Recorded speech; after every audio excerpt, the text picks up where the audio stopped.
Good morning, students. In this video we are going to discuss about the new topic, that is the peripheral nervous system, which have we already discussed in previous video. कि जो आपका nervous system है human का, that is divided into two, central nervous system जिसमें आपने brain और spinal cord के बारे में पढ़ा था, और स्पाइनल कॉर्ड का जो एक एक्शन होता है reflex action, that we have already studied in that. Peripheral nervous system को हम बेसिकली हम टू पार्ट्स में कह सकते हैं, डिवाइड कर सकते हैं, सोमेटिक न्यूरल सिस्टम और ऑटोनॉमस न्यूरल सिस्टम, जिसको आप एसएनएस और एएनएस कहते हैं. बेसिकली ये एसएनएस नहीं है, यहाँ पे एएनएस होगा. That is wrong. It is the ANS. Okay. Autonomic neural system. First of all, we discuss about the somatic neural system. Somatic neural system consists nerve which relay impulse from CNS to skeletal muscles. These can be further recognized into the cranial from brain to spinal nerve on the basis of their origin. First one is the cranial nerve. दो type की nerves हैं यहाँ पे, cranial और spinal nerve. Cranial nerves क्या होती हैं? This nerve emerge specifically from the forebrain to the brainstem. ठीक है.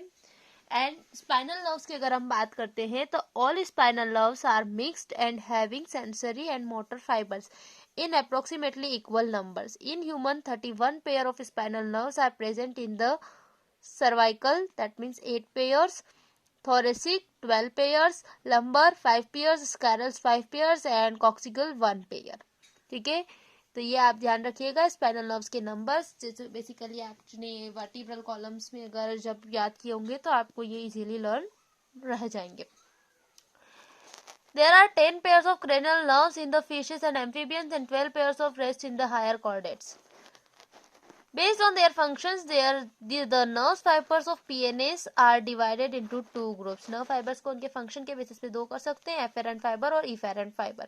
Afferent fiber transmit sensory impulse from tissue to CNS. Tissue से CNS तक afferent, और efferent मतलब इफेक्टिव जो है, इफेक्ट कौन करेगा? CNS टू पर्टिकुलर जो भी कंसर्न ऑर्गन है या टिश्यू है वहां तक. फॉर्म अ मोटर और efferent pathway. Then let me discuss about the ANS, जिसको आप autonomic neural system कहते हैं. The autonomic neural system consists of sympathetic and the parasympathetic neuron system. The former is called thoracolumbar outflow and later it is called craniocaudal outflow depending upon their origin. Function of sympathetic nervous system, और यहाँ पे हम para sympathetic nervous system के functions देखेंगे. पहले sympathetic देख लेते हैं. Wesco concentric in general and vasodilatations, that means brain, heart, lungs and skeletal muscles included in this.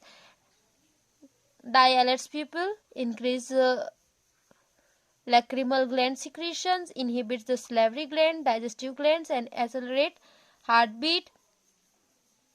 Dilated trachea, bronchi and lungs, inhibit gut peristalsis, contract and anal sphincter, that means digestive system के most of the part regulated हैं किससे? sympathetic nervous system से. Reflexes, urinary bladder, increase the adrenal secretion, blood sugar increase, that means glucogens increased with the sympathetic nervous system. ठीक है. Blood sugar जो बढ़ती है इसकी वजह से बढ़ती है. Then semen ejaculation increases and increase sweet secretion and erections of pili contraction is also done with the help of sympathetic nervous system. Parasympathetic nervous system की अगर हम बात करते हैं तो vasodilations of coronary vessels, constriction pupils, inhibit lacrimal gland secretion, stimulates, retards, constricts, stimulates reflexes and sphincters, contract and relaxation, inhibition, blood sugar inhibit, insulin, basically यहाँ पे किसको इंक्रीज किया जा रहा था? ग्लूकोजन, और यहाँ पे इनहिबिट हो रहा क्या? Insulin. And increases external genitalia and gender and inhibits relaxes. These all are the functions of parasympathetic neuron system. With this, in next video we will discuss about the next part of the chapter. If you have any query, you can contact to me. Thank you.